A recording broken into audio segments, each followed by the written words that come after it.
Hello and welcome to the Collapse Experiment. This is yet another movie review for Ip Man, Kung Fu Master. Now, I've been a fan of Kung Fu for a long time. I'm a fan of Donnie Yen, long before he was ever an Ip Man. But if you hadn't noticed, they have been pumping out these movies like crazy. It's like the 70s all over again with Bruce Lee, everybody wanting to be the next Bruce Lee, copycats, clones, you name it, they tried it. And now we have Ip Man. The historical person, the guy whose school Bruce Lee went to, they met one time. There's one photo from that meeting when Bruce Lee met the man who created the school for Wing Chun. And that's about it. The real Ip Man was an opium addict. Not a very upstanding person, but hey, when it comes to Chinese folklore and history, if you're the teacher of somebody as well revered as Bruce Lee, even though you never taught one single class to the man, you will become a legend. And that is what Hong Kong cinema is trying to do with this guy. So this movie has a lot of unique plot points to it, if you will. Yes, it does have Ip Man, except he is a police officer prior to World War II. And as a police officer, he's going around getting into fights with gangs such as the Axe Gang, historically a real group. And the story revolves around the Japanese coming in and exporting opium, which is a big no-no in China.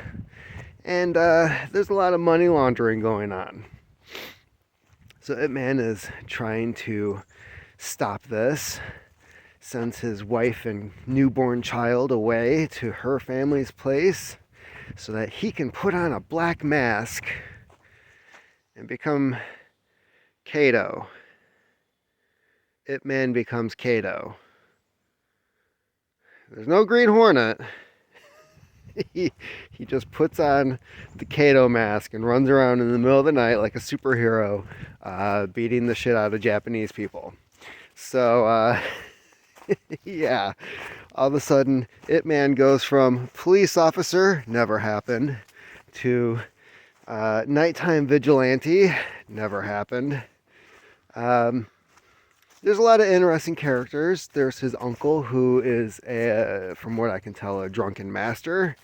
The man is consistently drunk. The more that he drinks, the better he fights. And that is when he takes the opportunity to train Ip Man on fighting, which is hilarious because that is not the style that he is known for. But that is what they do in the movie. There's also another character that she pops up in the very beginning. A young girl. She is the daughter of the leader of the Axe Gang. And the one purpose this girl serves throughout the entire movie is consistently getting her ass kicked by everyone. And somehow doesn't die. Everyone else is taking an axe to the head, losing limbs. But yeah, this girl, nope. At one point, she tries to assassinate a Japanese official, and she ends up stuck in bed, needing medicine to help heal her wounds, because she had no idea what the hell she was doing. And at no point in the movie do they show her training to become a better fighter, better equipped, able to, I don't know, fight off a drunk guy at a bar. This girl serves absolutely no purpose in the movie whatsoever. And It's just amusing anytime she pops up. So let's see here. What else happens? Oh, the tournament. Yes, the tournament. So, of course, when the Japanese military shows up, there's a general, and he does the whole, I am here to fight the best. You say you have the best. I want to fight them.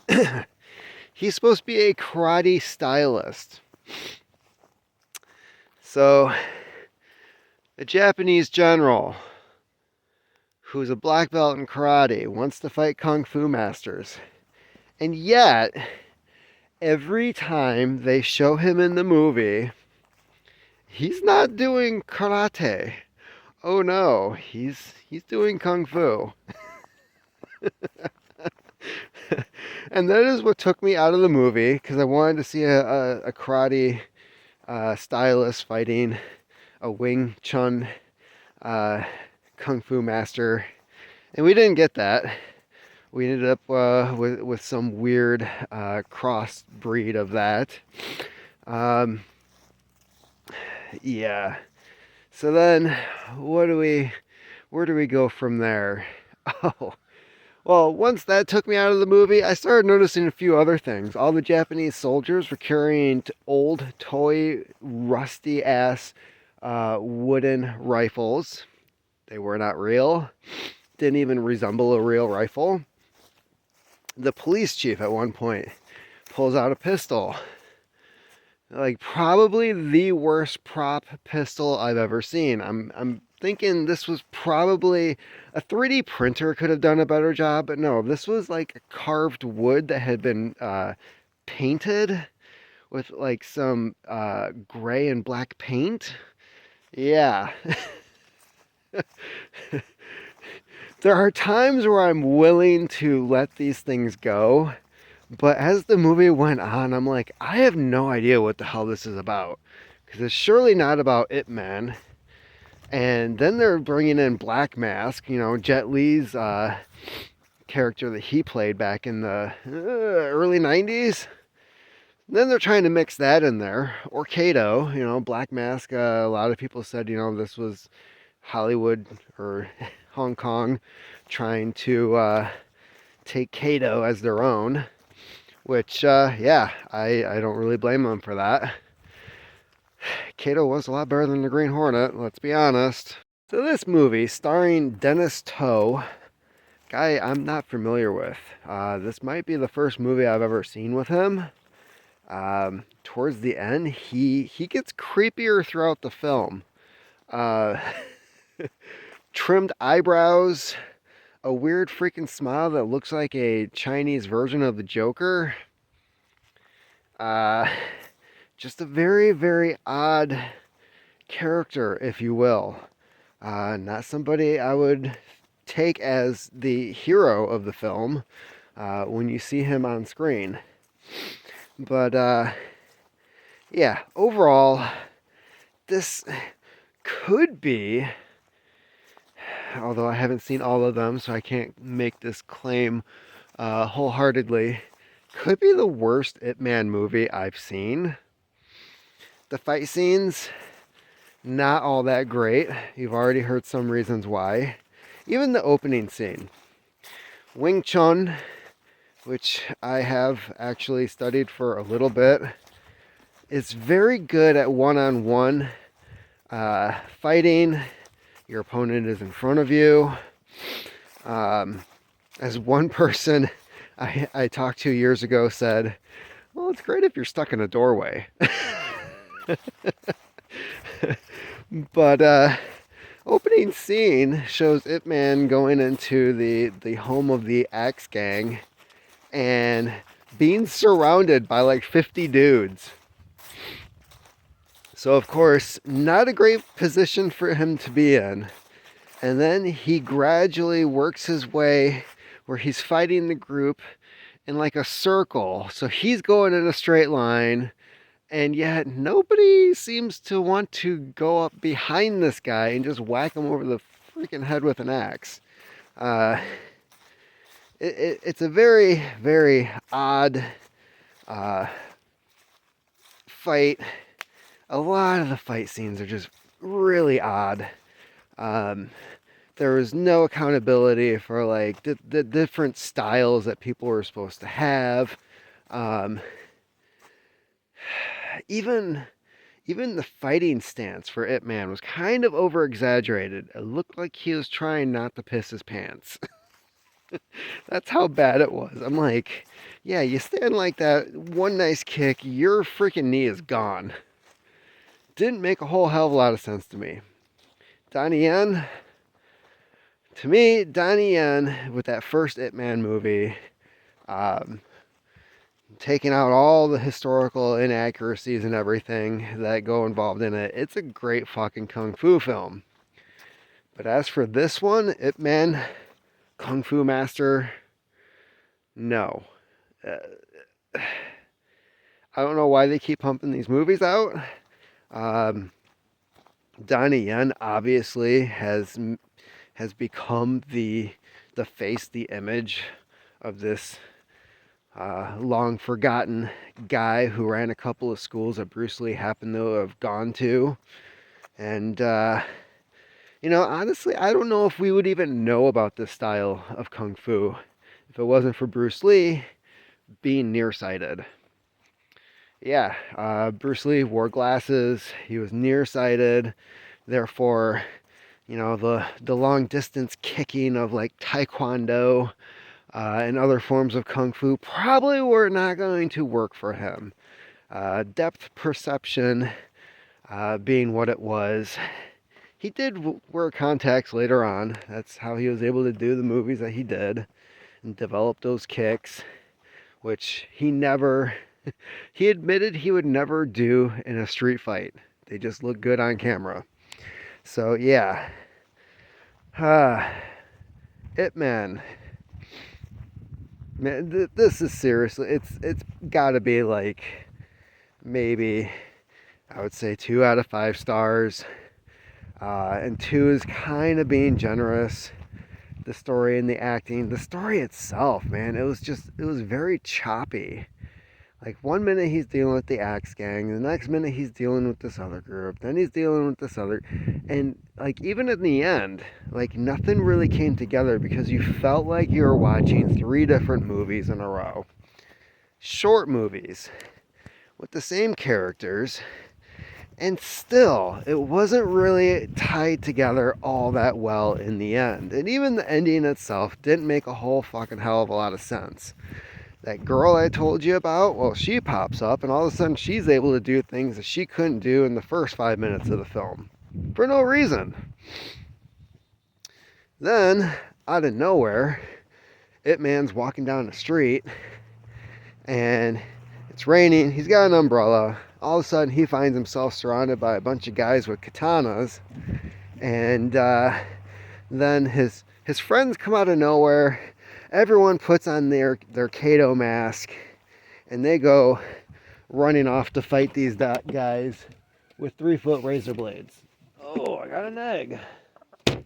Well, it's about freaking time. So yeah, that's Ip Man, Kung Fu Master. Not a great film. It popped up on, it's available on Hulu. It's one of the few Kung Fu movies that you can find on there. And, I watched it so you didn't have to. I would skip this one. Just go to the Donnie Yen versions. Although, I will say I was excited to see that all 4 Ip Man Donnie Yen movies are available online. I've seen the first 3, and for this channel, I think I might go ahead and just watch all 4 of them. The first 3 again, and then watch the 4th one. Kind of do an overview, because I have a feeling most people have seen the first one. Maybe the 3rd because Mike Tyson was in it. But yeah, I think I'll revisit those. Maybe do a review later. And I I think this is going to be a new ongoing thing on my channel. And because quite frankly, I'm surprised there aren't that many people already doing it. Like, what the heck? Where are the people doing the cool, like, action kung fu movie reviews?